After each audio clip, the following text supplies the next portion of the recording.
Ndërsa afrohet përvjetori i parë i një prej tragjedive më të rënda ajrore të dekadës së fundit, familjet e viktimave të rrëzimit të avionit Air India vazhdojnë të kërkojnë përgjigje dhe drejtësi.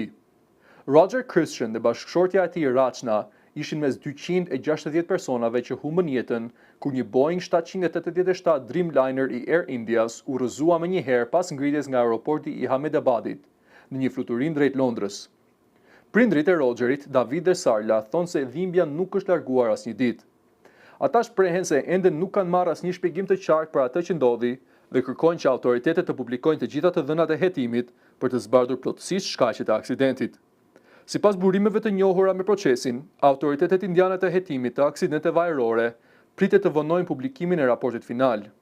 Në vend të tij, mund të publikohet vetëm një raport paraprak, pasi hetimi konsiderohet kompleks dhe kërkon më shumë kohë.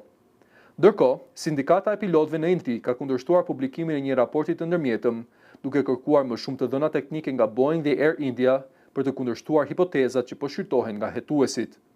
Sipas një vlerësimi të hershëm të autoriteteve amerikane, i raportuar më parë nga Reuters, një bisedë në kabinë sugjeron se kapiteni mund të ketë ndërprerë furnizimin me karburant të motorëve pak çaste pas ngritjes. Raporti paraprak, i publikuar vitin e kaluar, tregoi se çelësat e kontrollit të karburantit në motorët e avionit kishin kaluar pothuajse njëkohësisht nga pozicioni i rënë në cut-off, duke i lënë të dy motorët pa karburant. Familjet e viktimave, ndërkohë, vazhdojnë të jetojnë me kujtimet e fundit të dashurve të tyre dhe me një pyetje që ende nuk ka marrë përgjigje. Çfarë ndodhi realisht në ato pak sekonda fatale pas ngritjes së avionit?